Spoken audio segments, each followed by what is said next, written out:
practice here. I think everyone's mind is in terms of making sure that those tires are hang on there for the last 10 minutes of this 40-minute race. Well, tell us about this track too. This beautiful circuit here, built 5 years ago, obviously for Formula One, the only purpose-built Formula One track in the United States of America. But I'm talking to a lot of these drivers. This track's pretty bumpy too. It is. They've had some pretty severe winters in terms of a lot of rain. Of course, there's some heaving within the underground to the racetrack, and they're actually going to come in here next month. They've purchased a brand new high-tech grinder from Europe, which is going to come in and really trim out some of these bumps in the road, but that's not happening this weekend. So particularly down here into the brake zone for turn 11, a lot of bumps right there. So it's adding, I feel, to the personality of the track, but certainly in terms of your setup, you've got to try and adjust around that. But the racetrack itself, such a great facility. They're doing wonderful things with it. There's a brand new karting facility right here when you come towards the front tunnel. They've got a couple of driving schools now here, the Audi driving experience. Lots of things are going on here, so it's really in a great place right now. But the racetrack itself, a little bit of everything. Lots of high-speed straightaways, long straightaways here, or it's like a little bit of a dyno run. You've got tight corners typically leading onto those, so you need to get the power down, and certainly with front-wheel drive cars, that can be an issue. And it's going to be exciting, and you've got that elevation, 130 feet up into turn 1, big wide-open brake zone there. There'll be plenty of action for sure. Definitely going to be exciting on the start, of course. Rolling start for the first race tomorrow. If you're joining us here at world-challenge.com for our live web stream, you will see the standing start for all of our touring car category cars. Only one front-wheel drive in TC this race. That's the brand new car, the Honda Civic Type R. Joshua Foran didn't make a qualifying time. We'll see if he makes that good in that number 93 Team HMA Honda Civic. But so rear-wheel drive obviously has the advantage here on the standing starts. Yeah, for sure. I mean, the weight goes to the back when you jump on the power, so if that's over the driving wheels, that'll certainly be an advantage. But as you mentioned, pretty much dominated by rear-wheel drive BMWs and Nissans here in the touring car category. Obviously, it changes a little bit when you get to TCR and TCA a little bit later in the day. Good shot of the grid there. Classic BMW in that beautiful M3 GTS leading our field here. I want to give a huge thank you to Classic BMW for providing our pace car as well as our medical vehicle, a beautiful BMW X5 going to be able to chase the field. Have a nice crew there. Is just a few more minutes away here until we get our command to start engines to get this race underway. 40 minutes on the clock, timed event from a rolling start. 3.4-mile road course, 20 turns here at Circuit of the Americas, and there's a top view of that climb. And really, it does not do it justice how high you have to climb up this hill into turn number 1. Now, when you see that for the very first time, we have a lot of drivers here, particularly in their GT ranks with the Sprint X format this weekend, some European GT stars here for the first time. They say you can drive it on the simulator, but until you climb that hill for the very first time, it's hard to put into words. A little bit of like the banking at Daytona. Until you actually experience it firsthand, it's a very different proposition. But it's a wonderful place. I mean, from there, you then tip down through the S's where it just keeps winding on and coming at you. And there's some real tricks of the trade getting through there. There's some boys who are really quick through there and how you attack those S's, and then into the bumpy brake zone for turn 11. That's a key corner getting out of there effectively. And of course, track limits is always a hot button here at Circuit of the Americas. Certainly our driver steward Brian Till is on top of the boys, telling them what they can do. Essentially, you've got to have, you know, at least the inside wheels on the blacktop. If all 4 wheels are over that white line, that's the white line nearest to the racetrack, not on the other side of the curbing, you're going to be out of bounds and you'll get a call, and eventually you can be suffering a drive-through penalty. So you need to be on top of that and pick your moments. All the way there, if you look underneath, you can see the different shades in the asphalt where the bumps are, the darker rubber where the tires are locking up, so to speak, there as they hit that bumps coming down here to the final corner, turn 20, leading onto the front stretch here. How much does draft play a key here at this track? It really does. It plays a big part, particularly between 11 and 12, and you know, that'll certainly be a factor here this afternoon. It's going to be great to see how all of these make shape up here this afternoon. Essentially, it's like a 2-horse battle, really, in terms of Nissan versus BMW with that lone car at the back of the pack. But nonetheless, seeing with the BOP this year how everything stacks up, I'm excited to call my first touring car race. It's going to be great. Yeah, appreciate you joining us in the booth here for touring car. Going to be exciting.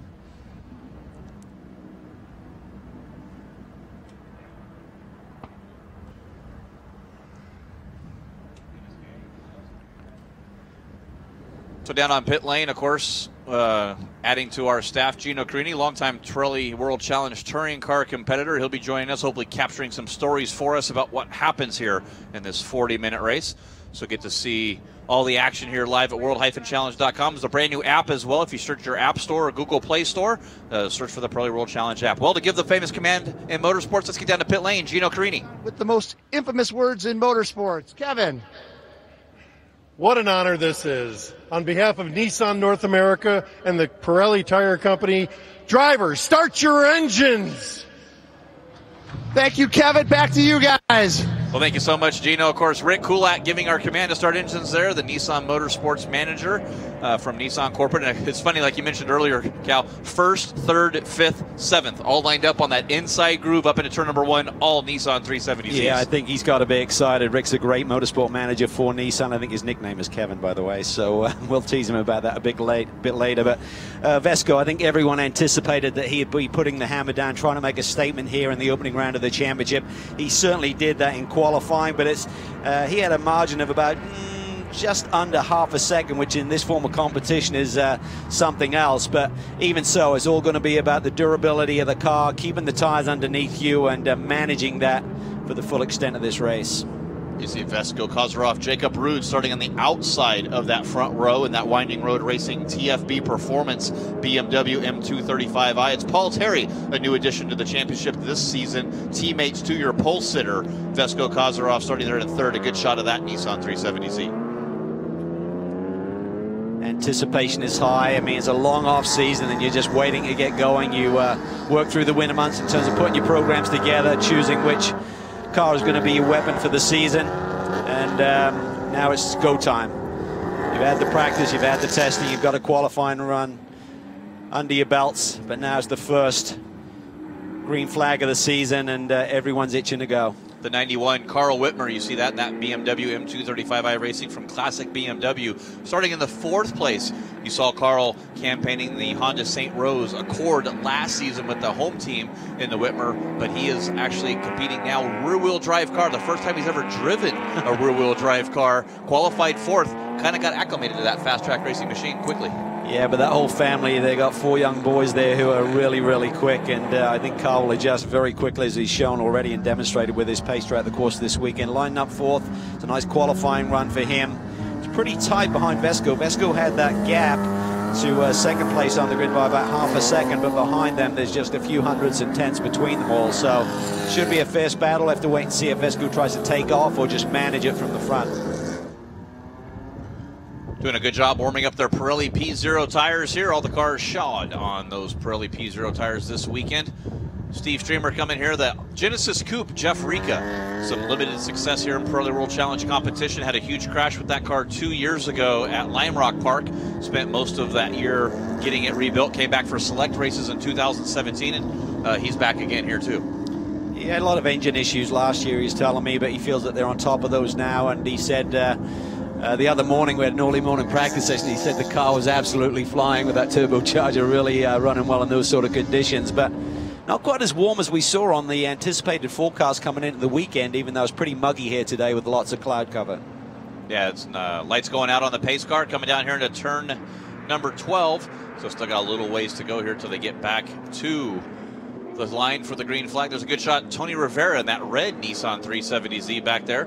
Longtime competitor here for Pirelli World Challenge competition. Got Hawk SPL Parts, a local company here in Austin, creates suspension components. So good job for a local company sponsoring him all season long in that 370Z. Yeah, just a fierce competitor. Many wins over the years, and I think he's a man who could move a little bit closer to the front. I'm sure qualifying 5th was not what he had in mind when he came into this weekend, but nonetheless, it's a great effort, and that's what's cool about this form of competition. You got some pretty kind of on the pro level teams out there running several cars, and then you got some family run operations that are equally quick and get the job done. When you talk about those family operations, it's Tony Rivera and his wife. That's it. Those are the 2 crew guys. This car's getting side by side here, lined up as we get ready to go green. Still got a couple more corners here out of turn number 18. Joshua Foran in that Honda Civic Type R did make the field, and you see that shot starting back there in the 6th place. Johan Swartz, we'll talk about him a little bit later as they come down through turn 19. One more corner as they enter our acceleration zone, looking for that green flag. Yeah, Vesco manages this start here. Jacob Rude on the outside pole. Now look at the finish line is right here. The start line is further up underneath the time lap board there. Waiting for that green flag is smoke. Green flag, we are green. They fan out down this straightaway. Josh Foran in the back there trying to get there. But look at Rivera, going to see if he can go down to the inside, Cal. Yeah, well, I said he may not have been that happy with the 5th place running in qualifying. Look at him right to the inside of Vesco as they get into that. You can see the undulation there into the brake zone. 3 wide there in the middle of the pack. People running wide there. Just trying to avoid contact on the exit. It is Vesco Kozarov, though, goes back to the inside. Jacob Rude to the inside of Rivera, but good spot for Rivera. 5th to 2nd on the first corner. Yeah, great start there. We see a little bit of smoke from one of the cars running in about the 5th or 6th position. So Vesco now, he had the edge in qualifying. He's got the hammer down. Some of this will come down to his starting tyre pressures with those Pirelli P-Zeros, but a great battle. There's a touch. They go for a ride. Whitmer just skates through. The rest of the field coming through here. Wow, got to watch out. Jacob Rudd got into the back of Tony Rivera there. Both spun. It looks like Jacob, I think, saw that he had a run there, got out of the gas, but it was a little too late. Yeah, and you just loaded up there through the S's, and I think he just caught Tony right at the wrong moment, and they both went for a big slide there. Luckily, we didn't have more cars involved and more damage. See if we can get a look at that, Cal. Yeah, it just catches him right as he's loaded up there. I think that's through turns 3 and 4. And Jacob Ruge to the back of Tony Rivera there. You got to think they both, looks like they got back underway and they're able to recover. At least Tony Rivera trying to work his way back up now. You could say that was a little rude, Jeff. A little rude. So up front, cars are off. Yeah, Vesco able to pull his lead out a little bit. Right behind him, it is Carl Whitmer and Paul Terry, who got a terrible start, dropped back to 5th. We saw a little smoke coming out. Probably could have been a little bit of fuel overflow, perhaps. They're really going to pack these tanks full. You're on the gas a lot here at Circuit of the Americas. Everyone's settling in now. Tire temp should be there. There you see that overspray as well from the left rear corner of that Nissan. Not sure what that's coming from. See if that develops now as he loads up through the right hander. There is a little bit of gain. Not sure if it's tire rub or some overflow. Yeah, it definitely looks like it's some overflow, possibly fuel. That's right back with a saddlebag fuel tank. So it's got a fuel cell right there in the left rear of that reared-in racing machine. Paul Terry Trucking making his debut here in Pirelli World Challenge. Vesco, healthy lead at the front. Kozarov done a great job. You can see there the 33 machine really having to tuck back in. Paul Terry there, you've got to be observant of these track limits. You just lose your focus a little bit and just think, I'm just going to unwind my hands, and he's out of the corner and suddenly the stewards are going to be all over you. So you just got to be on top of that throughout the course of this race. They'll give you a couple of warnings, but then it'll be a drive-through, and that will definitely hurt your day. Well, heard from race control, it is a drive-through penalty for the number 81, Jacob Rude, for that contact that he had with Tony Rivera early on that first lap. So he's going to have to come down pit lane, and there he is down on pit lane doing that drive-through penalty. Well, I think that was an easy call because he definitely turned him around, and you could see that he was leaning on him pretty heavily. So it wasn't just a sudden bump where everyone, like the concertina effect, he was leaning on him, and just not enough tire temp, and in a really heavily loaded corner down there through the S's. And both guys very, very lucky there was not more damage in the opening round to this championship. Yeah, not how he wanted to start his day. Your outside pole sitter, 35 miles an hour down that long pit lane too. Good little battle here for second. Terry looks to the inside. Whitmer doesn't give it to him. See a couple changes here on those Nissan 370Zs. The big hood vents on the front, getting rid of a lot of engine temperatures on these cars. The computers were actually modifying the cam signal. I was talking to some of the teams about it and cutting the timing and losing the horsepower, but a lot of horsepower down there as Paul Terry trying to look for the outside move over Whitmer. Yeah, it looked like he had it through the middle part of the straightaway, but then the BMW seems to open up a little bit there. But I tell you what, Terry's really strong into the brake zone, so I'm not sure if Whitmer is just managing the tires there a little bit, not pushing too hard right now, or whether that Nissan does in fact have an advantage. Look at the rotation. We talk about front-wheel drive expert Whitmer. He's really getting a handle with that rear-wheel drive, using it to rotate the car. Still have some fluid venting out of that number 33. A word from the team was that it's a fuel vent overflow, and they had this car packed full of fuel, so that the team has said it should dissipate here. And you see Johan Swartz now starting to catch the back of Terry. He's lost sight with Whitmer. Our Drift King, is that Guinness Book of World Records? Was it 230 miles or something? 232 miles, world's longest drift. The YouTube video where they actually had to refuel mid-drift has about 30 million views of it. They built a custom refueling rig for Johann Swartz. He had set the record initially at 76 miles. Toyota reset the drift record, and BMW, not to be outdone, obliterated it from 86 miles to 232 miles. Yeah, that was something, I tell you what. And he's a character. I got to meet Johann many years ago when he was running his kart school and track down in the Orlando area. But just a racing addict, I'd put it that way, and just loves his racing. His wife supports him, and this is a great fit for him, I think, with that rear-wheel drive BMW. Absolutely, being one of those, doing that into that new BMW M5 when he made that world's longest drift. And of course, West Virginia University on the side of his car with the Formula SAE team. Got a couple interns here, but Nick Whitmer putting his head down. Sorry, Carl Whitmer putting his head down and getting that done. It's so many Whitmer brothers, it's hard to call them which one. I know, it's tough to keep up, isn't it? They're always seem to be busy, which is good. Well, that classic BMW. 8 cars here this weekend with the Toby Grohovic-led Fast Track Racing team with support from Classic BMW. 4 on the GT4 class in our GTS class you'll see later today, and 4 here in the touring car category with this M235i Racing. See Terry coming back at him again. You can see that Whitmer kind of defends, and he's being proactive here. If you react to the guy behind you, but Whitmer's basically picking that left side of the road. It looks like Terry gets alongside him, but then that BMW on the last lap anyway sort of like out-accelerates him right at the end. But it's pretty even this time. It's going to be the last of the late breakers. The Nissan seems a bit stronger into that brake zone. Nice job there by Terry. Great move. Outside pass there under the brakes. Now see if Whitmer can do back the over-under, Cal, but is going to see if he's going to stick to the outside. It's hard to do in that tight portion of the course. Well, you see Paul Terry is very conscious not exceeding the track limits on the exit of turn 12, but by doing so, Whitmer's got a good run here. This is a great like little stadium section, as I call it, all the way between turns 12 through 15, which we're in right now, and then there's this triple apex of the carousel turn.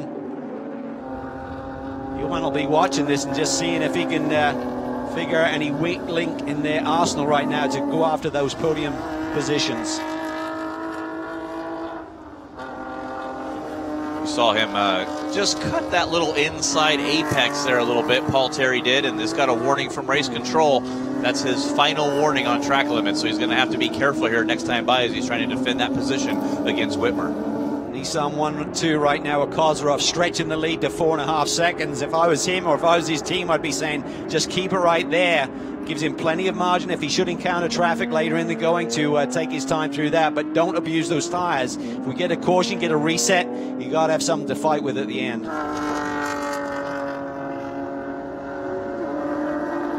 If he is managing his tires and stretching the lead to that point, it's not good news for the rest of this field. It's not. You can really see the different lines a few of these cars are taking, trying to make it wide, stay within those track limits, get the rotation on the car. Tony Rivera, you see him just a little glimpse back as he's trying to work his way back through the field after the early incident. He's up to the 8th position now. Multi-car operations rear to now 4 cars underneath their tent, so they've got a lot of work going on this weekend, but got cars at the sharp end. They're doing an excellent job, led by Laura Tallman, of course, who owns that team. Good shot here. Rivera. Tony Rivera down to the inside of Robert Nemkov, trying to make that pass. Late close. Got to get all over the binders there. Not sure if that's his normal line in terms of turning in that earlier, whether that was a defensive move on Tony Rivera. Had a bit of a head of steam on him. Now they got on that straightaway between 11 and 12, and Tony moves to the inside. And what is that rule, Cal, for the driver's tour is going to be watching this with the moving and the blocking? Yeah, essentially you've just got to make the move first. If someone's starting to make a move, they come up on you and they jink to the other side and you close that gap. That's not on. So if you want to pick your line and you're going to pick the inside line all the way down to a corner, you're perfectly entitled to do that. Got some good battles here back through our field now. As you look, there's Henry Schmidt, the number 87, right in the middle of the 02 of Brumman and the 27 of Clooney working their way up through the field. And Auto Technique, some different teams here. And Steve Cameron Racing. Henry Schmidt doing double duty, right, Cal? Yeah, no, he's also going to be running in the GTSA Sprint X race in a short while, actually. So it's a quick turnaround for some of these teams. But Great to see Jason Clooney back. Had a late call last weekend to run at Sebring and had a podium run there, so he's on a bit of a high at the moment. Yeah, getting word that your 87, gentleman we were just talking about, Henry Schmidt, is your Optima Battery Best Start of the Race Award winner too, up 4 positions on the very first lap, so earning that great award. We appreciate the fine folks there at Optima Battery as well, always supporting the Best Start Award of the award here. They got a great Optima Battery fan zone set up here at Circuit of the Americas as well. A lot of cool stuff coming here at Circuit of the Americas. They're certainly not resting on their laurels. I mean, talking to some of the circuit management this week, Jeff, you can see the changes and the new things that are being implemented. So they're really trying to utilize this incredible facility. They have a lot of events outside of motorsports, even in terms of rock concerts and everything that happen here on a regular basis. And but I think they're now really developing a lot more of their motorsports backbone as well with these driving experiences. They got a new Formula Americas, Formula 4 racing school that's about to be launched. And that kart track looks like a lot of fun. As I was driving out last night, there's some people just turning dust that are really having a lot of fun there. And it's full CIK rating, just under 3/4 of a mile, so that's pretty cool. I'm going to have to go see if I can invite Calvin Fish out there, maybe add that to my resume if I could beat him. Well, the battle continue here with Henry Schmidt and the 0-2 of Mark Brumman. As they come down to turn number 10, a little quick apex shot down here to the hard braking zone of turn 11, and then on to the backstretch. We'll see if Mark can get a move here in that Auto Technique car, and he does. Henry Schmidt sort of looks like he kind of let him go, gave him the room. Yeah, I think Drummond was just feeling him out and said, okay, if you're going to give it to me, I'm going to have to take it. But he was really cutting that corner. I think it was turn 8. They spoke to all the drivers in the drivers' meeting this weekend and said, listen, we know you can cut the corner over there. We are not able to police it effectively for 100% of this race. So we're going to give you that one. And he took advantage of it a little bit. Here's the gap from your leader, Vesco Kozarov, back to Paul Terry. You've seen it on the track over the time. It is exactly almost 4 seconds flat that he has over his teammate, Paul Terry. Carl Whitmer and Johan Swartz back in 3rd and 4th, respectively, trying to see if they can battle for that second position. That seems to be the battle right now for second, as Kozarov has a huge lead now here in TC with not quite halfway yet. Curious to see what this lap time is, because on that last lap, Terry actually took a half a second out of what was a 4.5 second lead. It's now just down to 4 seconds even. So is Kozarov starting to lose the handle on the car a little bit. However, for Terry, he can't just focus on hitting his marks and looking at lap time. He's got to look in his rearview mirrors at the same time. Yeah, that gap is now down to 3.6 seconds. So it's about 9/10 of a second has been eaten out of that lead to Kozarov in these last 2 laps, Jeff. And we did talk about that earlier, the draft playing hands to these guys needing that draft. Might we be seeing some of that with these cars staying nose to tail, 2nd, 3rd, and 4th? Yeah, certainly possible. Typically, the draft is going to be more effective in terms of the guys immediately behind you. But if you're working really tight as a train, it can basically work for all 3 cars together, like you see on a super speedway. But I'd say the effect here at Circuit of the Americas may not be that dramatic, but even so, Terry's done a nice job. He runs a little bit wide there, just trying to set up that next right-hand corner. That hurt his momentum a little bit as you see Whitmer trying to look onto the inside or the outside. Really hard to make a pass down here in the S's. So I think somebody's really going to have to make a mistake. Got to stay within track limits, too, onto the inside there. As you see, Whitmer, so he drove that front-wheel drive car nice and loose. He's got this BMW nice and loose also. Yeah, and Schwartz looks pretty menacing there, too. And they are closing in on the leaders. Whitmer now looks to the inside, down into the brake zone once again. Oh, Terry's wide. He has missed the apex by a margin there. May lose second, may lose third on the run up to the stripe. Side by side coming down the straight into turn number 12. See what that Nissan can do. They look pretty even on the last little battle, but Nissan now moves to the front. Kozarov, the lead is dwindling as Whitman now goes to the inside.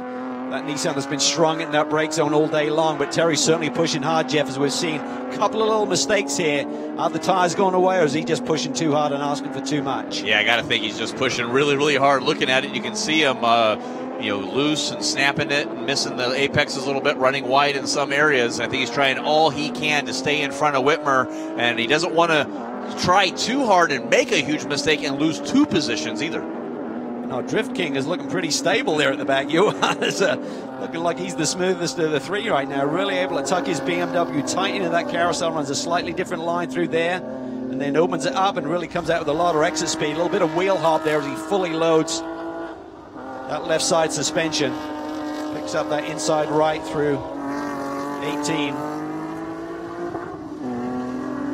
See those yellow gloves from Johann Swartz. You can see through the windshield and see him working that wheel. The car seems to be, like you said, Cal, nice and stable. We're checking that gap, and wow, Kezerov opened it back up 4.3 seconds. And that was all, I think, with that mistake we saw of Terry coming onto that backstretch out of turn number 11. Well, it was, but when you look at the last lap time for Kozarov, he went a 2:27.3. Terry's best today is a 2:27.5, so I think Vesco maybe just giving those tires a two-lap cool down and then reminding everyone that he's in charge here today. But Tony Rivera is right behind these cars, up to 5th place now, but he's still 7 seconds behind this group, so he's starting to recover after that earlier spin and contact with Jacob Roux. Jacob's worked his way back up to 17th, sort of stalled back there 1 lap down because of that drive-through penalty that he had to incur, so basically out of the race for your outside pole sitter.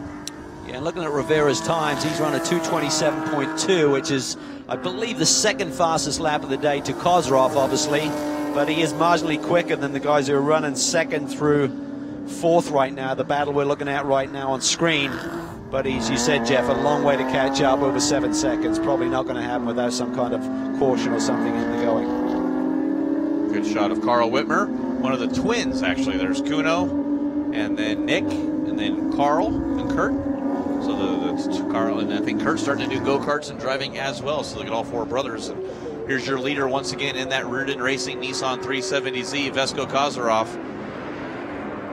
That 4.3 second lead. Nissan Nismo supporting that. Great for, once again, Rick Kulak giving our command to start engines. What a competitor Vesco is. And a great home in Pirelli World Challenge. We see another side-by-side battle between the 02 and the 87. That's a battle for 11th position right now between Brummond and Schmidt. They've been battling here most of the race, as been swapping some positions here. Brummond trying the outside move this time. Schmidt protecting down there to the inside. This is going to hurt his momentum as you try to do the over-under here and get on the outside, but that puts you in the bad part of the corner. Oh, tried to deceive him there. You would think he would go to the left side, but this is fun. It's like a boxing match. You're just working each other over through this stadium section. It's pretty tight. Oh, Schmidt in there really deep. Thought he'd blown the entry there a little bit, but gathers it back up nicely. We saw in the GT4 class, in his M4 GT4 in the GTS category, his teammate and driver coach Gregory Leafouge, who was 2nd in the Touring Car Championship last year in his Steve Kamen racing machine, helping them. So they'll be running that M4 GT4 later on today that we'll see here live at worldchallenge.com. So Henry Schmidt, one of those drivers, along with your race leader, Vesco Kozarov, has to hop out of the TC car real quick and then go get their GTS machines coming right out. You Brummond there. Lose the rear end momentarily there, getting on the power hard out of the final corner, turn 20. Henry Schmidt, owner of BMW of San Francisco, so majority of his racing is done in BMWs. Talking to Steve Cameron this weekend, he said Henry has a beautiful collection of vintage BMW race cars, including an M1 Pro car and stuff like that. So he's got all the toys in his garage. That's pretty cool. Can't expect him to see in anything other than a BMW then with that M235i as well as his M4 GT4. Well, Paul Terry pulled away now from Carl Whitmer and Johann Swartz, starting to pressure. This is also 2 different teams. Rooster Hall Racing in that number 80 BMW. And you're looking at the top speeds of some of these cars. You can really see the fastest car on the track right now, the slowest top speed. Good little drafting battle going on for the 3rd position. Johann Swartz starting to put the pressure on Whitmer.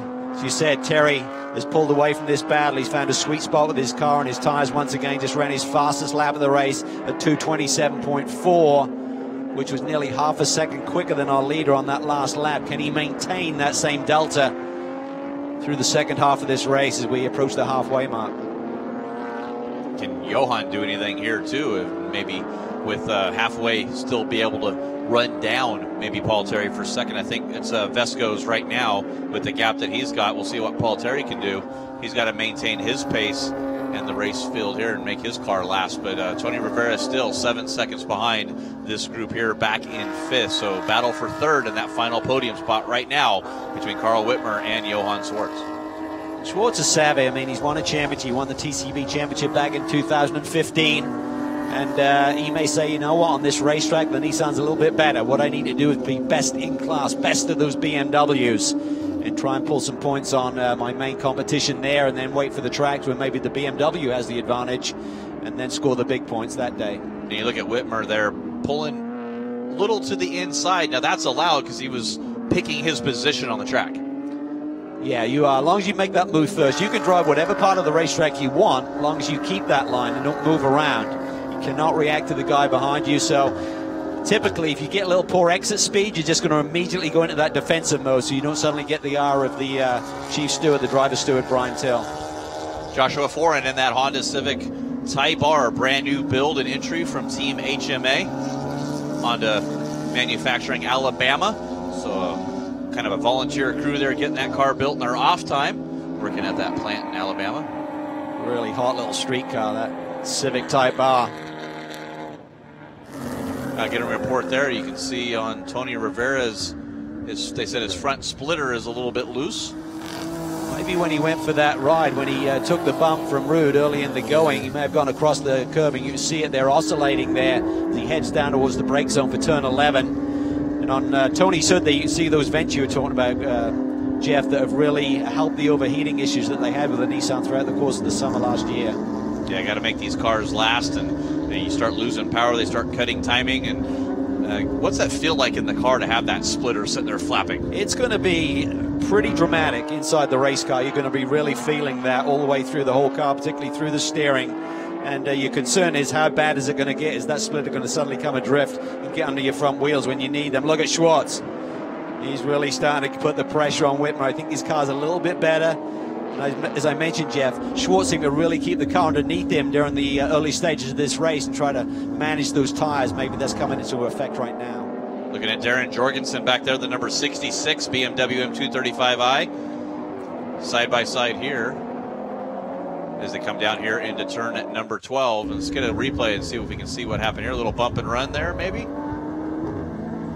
Yeah, it was close, wasn't it, on a number of occasions. Then I think they're kind of married at the hip right there. No one wants to give it up. A little bit of argy-bargy early in the season, Jeff. There it was. Got it in the first broadcast. All right. But yeah, Darren Jorgensen, another one of those drivers doing double duty. He'll be in the M4 GT4 as well. So see a lot of these drivers doing that. Mark Brumman dropping back now. Jorgensen able to get back around him. Yeah, big supporter of the whole Whitmer Racing family, so it's great to see Darren out there having a good run here this afternoon. I think we need a little argy-bargy meter in the corner of the screen for some of the heavier battles. A little sponsored segment there from Calvin Fish.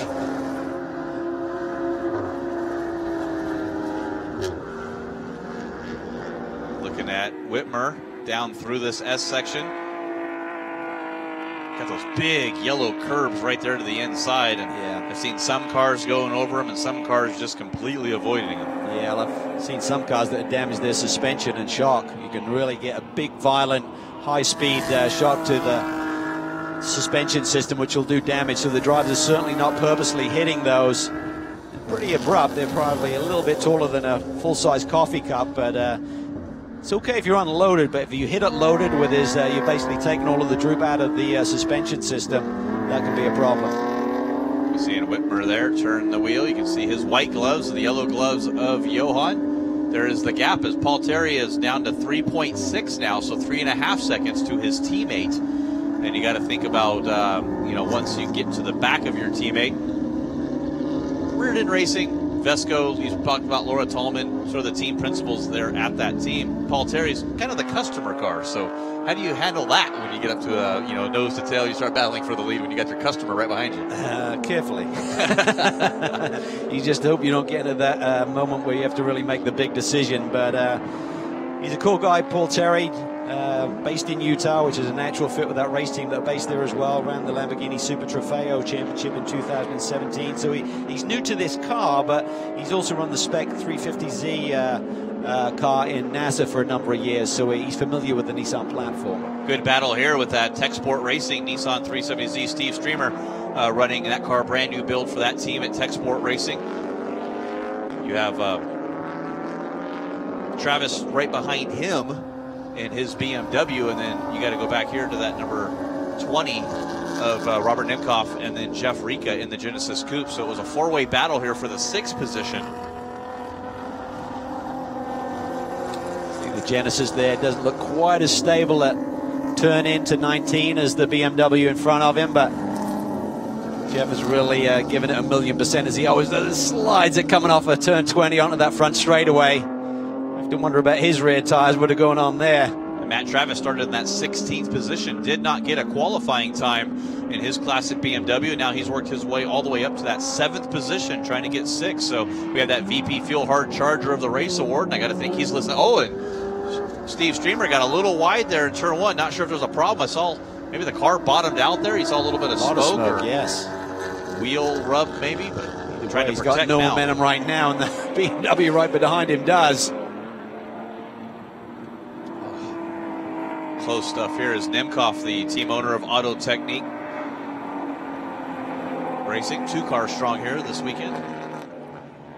Well, this racetrack will give you, you can offers you different lines and ways to attack the S's. Talking to some of the drivers, they said, if you just try and set it up normally, that's an okay and efficient way to get through there. Then other guys just attack every corner as if it's its own corner. It's not going anywhere, and just deal with it, not worry so much about your exit speed. And that can be efficient in terms of lap time as well, in terms of the sector through the S's there. Jeff Rika, that turbocharged Genesis Coupe, ran the V6 variant of this for quite a few years, then switched to the 4-cylinder turbo. There's a piece of part coming off the back of one of the cars there. Just could be a buildup of rubber if Johann Swartz trying everything he can to get around Whitmer. He is. He's working him over. He hasn't got too forceful yet. He's keeping it nice and clean, not pushing it. I think he realizes that the top 2 positions are out of his hands today. Oh!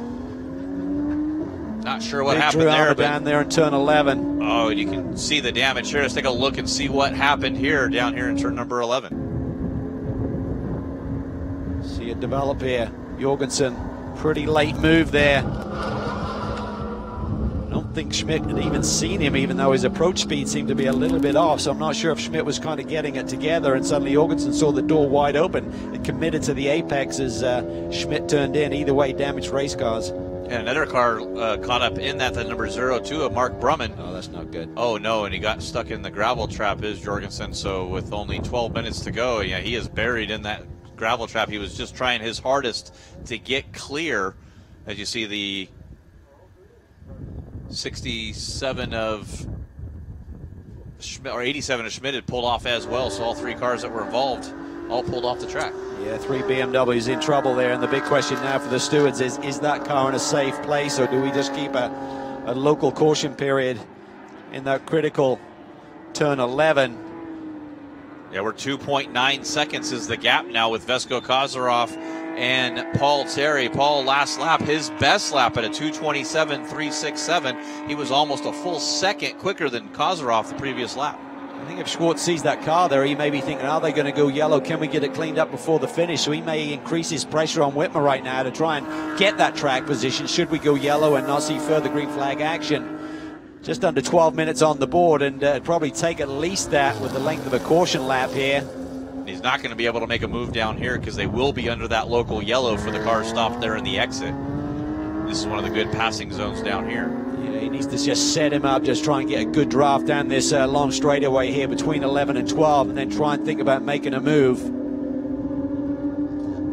See a lot of debris there on the exit as well. It might be a concern with the race officials trying to make that call as well. Whitmer again moving to the inside, middle of the road there. It's Kozarov. His lead is being threatened here by Terry. Whitmer and Schwartz continue to battle for that final podium position between the 2 BMWs. It's a great little battle, Jeff. It really is. They're going nose to tail for that final and podium spot. Carl Whitmer trying everything he can to stay in front of the Drift King ace of Johann Swartz, coming down into turn number 14, entering that little stadium section that Calvin likes so much, and it is full course yellow. That's just an unsafe position. I think it's more of you could probably get a safety truck there, get it moved, but all that debris through turn number 11 too. Yeah, it's the debris, and with the length of this circuit and how much time it eats up on the clock with just over 10 minutes to go, it's going to be a real scramble here to see a green flag finish. Well, Now we'll have to see what happens with Paul Terry, because he was clearly the faster of the two 370s at the front of this field. And the restart here with Johann Schwartz. Now Kalsarov will have the advantage when we do go back to green, and we should have plenty of time to get this cleaned up and get the car moved out of harm's way in the exit at turn number 7. But once you enter that acceleration zone, it's really Vesco's turn to go. And and he's certainly capable of just lighting the fuse and getting things moving in a short amount of time. But it's all about now what sort of shape is everyone's tires in, and Rivera could be a player as well, as he's suddenly there. That gap that he thought he would not be able to close over the remaining distance in this race has suddenly been erased because of this caution period. So he could be a factor too. So for Johann Schwartz, he was just thinking about that final podium spot, and now he's got that bright red Nissan menacing in his mirrors as well. And we saw the great start that Rivera got at the head of this field down to the inside, moving into second place. We'll have to see if he can get one of those magical starts again and make it a 5-car battle for the lead. Right behind him, it is Matt Travis, who once again started back in that 16th position, basically shotgun on the field with no qualifying time. He's worked his way up to 6th place as well, so he's gonna might have a good shot at this. Yeah, it's a total reset, and that's what we love about racing. We just don't know what is going to happen. Kozrov could have cooled his tires down and have the same advantage he had at the beginning, or whether the tires just passed their best and Terry's got the stronger Nissan, and Rivera there, can he leapfrog around those two BMWs and make it a Nissan 1, 2, 3? Well, if it wasn't a sprint race before at 40 minutes with less than 10 minutes, it's going to be a full-out, all-out brawl sprint race now. Yeah, this is good stuff. Just hopefully the safety crews can get out there and get that cleanup done quickly and efficiently, and hopefully we'll see a little bit of green flag action here before the checker. I'll see, and got word from Austin Webb. He's watching our live stream at world-challenge.com. Want to give a good shout out to everybody that's watching all of our races worldwide at world-challenge.com. Appreciate everybody joining us here on the World Wide Web for Touring Car round number 1, part of the Pirelli World Challenge Grand Prix of Texas here at Circuit of the Americas. Your leader in our touring car category, Vesco Kozarov. Paul Terry, his teammate, in the second of the Reardon Racing Nissan 370Zs. You got Carl Whitmer in the classic BMW M235i Racing in third. Johann Schwartz in the number 80 Rooster Hall Racing West Virginia University BMW in fourth. And Tony Rivera rounds out your top 5 in his SPL Parts Brass Monkey Racing Nissan 370Z in fifth. Hopefully with a quick turnaround. Obviously 2 rounds of each of our Pirelli World Challenge Championship classes competing here this weekend, so a lot of work for some of these teams to get those cars fixed overnight and be ready for action tomorrow. Got our classic BMW pace car. It's going to be our safety car now, as it not pacing the field anymore, just puts them under a safety run. Want to give a huge thank you to Classic BMW for providing this beautiful M3 GTS chassis BMW, and then our medical vehicle with the BMW X5. Great dealership out in Plano, Texas. Real beautiful, big dealership they built out there now. I think they got 86 service bays or something like that. I got a chance to go visit Toby Grova gave me the tour, and they have a separate dedicated portion of the shop where they run fast track racing out of, and a pretty cool place. That's amazing. Some of these new dealerships and service bays are just incredible. Fastest laps today will determine the grid for tomorrow. As we mentioned earlier, Kozarov has the fast lap right now. Tony Rivera would line up alongside him for the start tomorrow, unless anyone cuts some fast laps here in the time remaining. And then I think it would be Terry and Schwartz on the second row, with Whitmer probably rounding out the top 5 in terms of fast times for the day. But we've got a little bit of a cool down period. Maybe someone can find the sweet spot in the tire. Fuel load's a little bit lighter. These Pirelli P0s are renowned for performing so well throughout the duration of these events. So this could be a prime time to actually lay down a fast lap, maybe catch a draw from a competitor in front of you, and put in a slightly faster lap than you've achieved so far. See a few of the pebbles and the rocks falling out of the side and back of that number 66 machine of Darren Jorgensen. His lights are still on our pace car, so we're going to have to do one more lap here. Hopefully now that they got that car cleared, we should be able to go back under green, hopefully next time by, with about 4 minutes to go once they get the green. Basically be a green, a white flag, and then a checkered flag if they are able to go back green this next time by. Yeah, it's going to be a short sprint because if you think about it, typically a pace lap is about half the speed and you're a 2-minute plus lap here at green, so it's going to be awfully tight here and might need to get that pace car to hustle a little bit and try and at least allow these guys to see a green-white checker. Like the 66 car is in one of the safe havens, so we should be good to go. Track should be good to go. Just got to hustle these cars around here, but we should be good. But I think it will only be one lap to go, though, Jeff. Yeah, going green next time by. And we have seen that before where they do the green and the white flag at the same time. It just all depends on where they catch the line on the time. It is a 40-minute race, and there's really not time built into the schedule, so to speak, with all the different support races and all 7 categories of Pirelli World Challenge racing here this weekend to extend that time and give the time to make up. Question is, are we going to see any argy-bargy? What do you think on this restart? Add another click to the argy-bargy meter. There we go. If you're tracking home, I got a word from Jason Ott watching there. A few other people all tuning in, so start doing their argy-bargy here. Steve Bottom watching as well.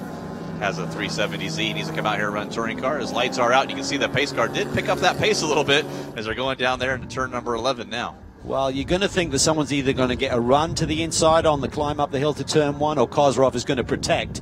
And what that means is you're going into that corner, the tyres aren't up to full temperature, they've had a chance to cool off yet, but that means they're not going to have the prime spot, the sweet spot in terms of grip. So if you cut that corner too acute, suddenly you're going to be scrambling. Maybe someone's going to make a move as you take the run down at the S's. So lots to look out for here.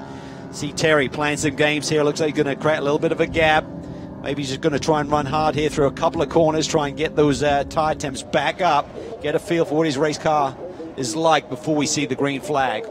Seeing that classic BMW leading the field down here. And also, Cal, you know, even if you're mid-pack or up into the front, you can see that front bumper on Tony Rivera really shaking here, even under the low speed. We'll see if that can last all race long for about 3.5 minutes to go here before they get the green flag. If there is an incident and they do full course yellow, that's really going to end the race. So they may let him stay green to the line, or it could be full course yellow. Wherever you line up, that's where you're going to finish.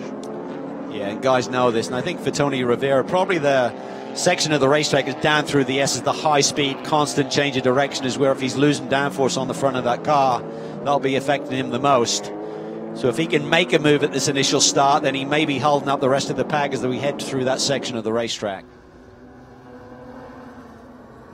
Coming through turn 17 and 18 there. Pace car's going to accelerate away as the cars enter our acceleration zone, and Paul Terry does not want Vesco to get away from him. Whitmer and Johan Swartz are going to try to be right on the back bumper here into turn number 19. Kozrov goes.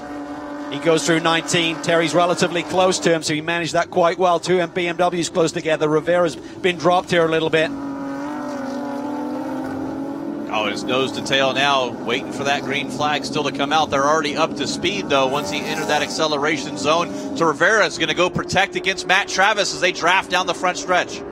Yeah, Travis has got a run on Rivera, but up front, Kozrov had a nice gap there. It should make it manageable going into that first corner. He can hit his marks. Rivera there protects the inside. Travis is putting the pressure on. Is Whitmer in third, Schwartz in fourth. Using every bit of edge of that racetrack on the exit of turn number 1 if they could stay legal here, but nice little 2-car gap between our top 5 cars as they start to spread out.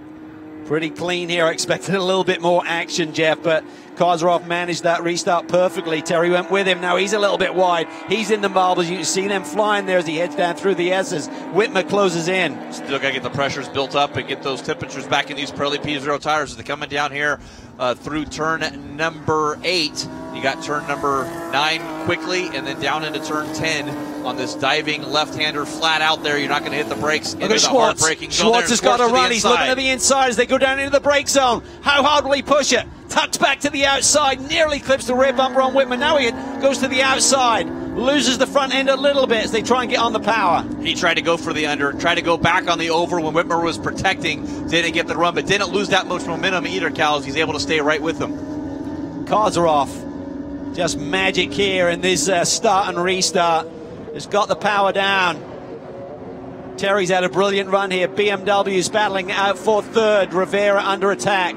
from Travis behind, but he looks comfortable sitting there in the 5th position. And the battle still is on for that final podium spot against Whitmer and Schwartz. So far, Whitmer's been able to hold off Schwartz. Johan will be desperate to get around him. Floats it down in the braking zone right on that back bumper of Whitmer. Whitmer a little sideways there as he's coming into the stadium section here. Turn number 12. Right here as we look to the inside. Johan doesn't think about it. Tucked back to the outside. That's tough to get the run done here, but he runs that tight line through the carousel. Watch for Schwartz to really tuck it in tight through here.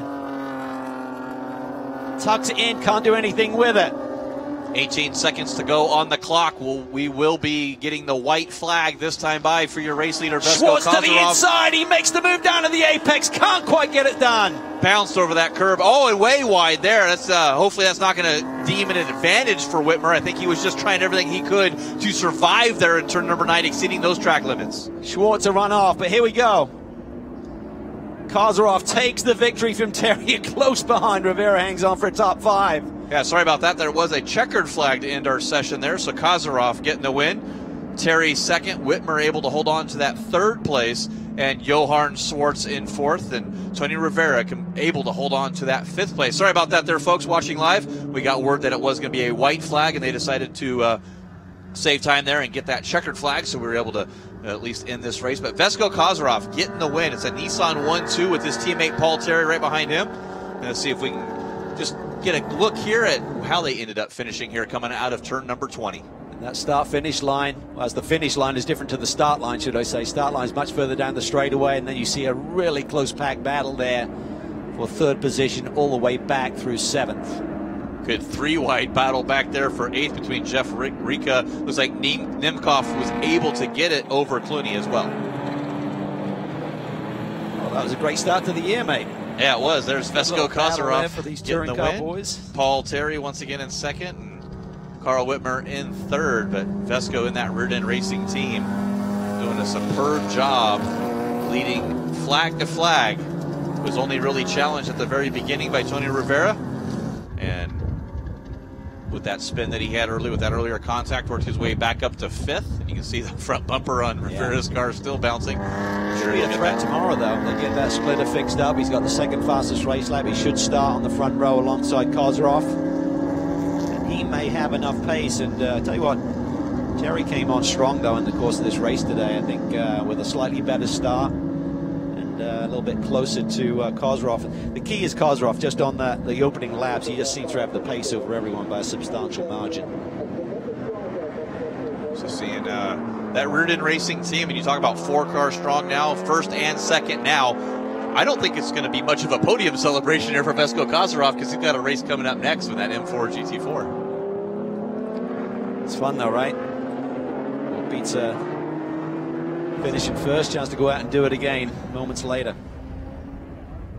And your finishing order there, once again, we mentioned Vesko Kozarov in his Nissan 370 getting the win. His teammate Paul Terry in 2nd in the rear-end racing 370Zs. It's Carl Whitmer, the best of the BMWs in the M235i Racing from Classic BMW in 3rd. Johan Schwartz in his West Virginia University Rooster Hall Racing BMW in 4th. Tony Rivera in 5th in his 370Z. Rounding out your top 10, Matt Travis in 6th. Steve Strimmer in 7th. Robert Nemkov 8th. Jeff Rika in 9th. And Jason Clooney rounds out your top 10 here in the touring cars.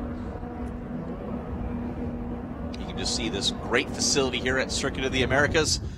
There's that tower. 431 steps to the top, and the elevator is not working. I saw you done your laps this morning, Jeff. I was impressed. Yeah, I'm trying to lose some weight here, so we'll see. That was hard to go up to that tower, not going to lie. But just this great facility, like we mentioned at the top of the show, Cal, with all the different things they've done now, the karting track, the improvements, the driving school, great to have. Yeah, it's first class every step of the way. And first class drive by this man. They'll be pumped up. With the win. Let's wait for him to get his helmet off. Great job he did out there. Conditions were absolutely perfect. To me, and from our perspective, he drove in a perfect race.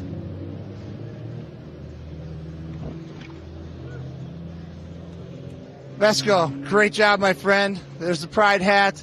Congratulations. We talked a little bit before the race today. Amazing job. Congratulations on round 1. Thank you very much. What a job from the guys. Everybody did rear-end racing. Spot on cars. 1, 2, Paul Terry. He murdered it. Are you ready to do another race there, buddy? You look so comfortable out there. We'd like to see you back again soon. Starting now, I'm a little bummed because we missed the pole for the GTS race by a couple of tenths. We're using the session as a setup session, so again, fantastic job to the guys at Reardon for giving me such a good car in both races. Excellent. Thank you very much, Vasco. He's doing double duty today, so he's going to head out. We're going to head up to the podium, and then he's going to run right to that GTS car. Back to you guys. Well, thanks to Gino Carini joining us down on pit lane this season for our touring car class. And it was Vesko Kozarov getting the win. And his teammate Paul Terry there in second place. So I want to give a huge thank you to them. Johann Schwartz got the Hard Charger Award, up 2 spots to the 4th position, and it looked like there's going to be a little bit more there.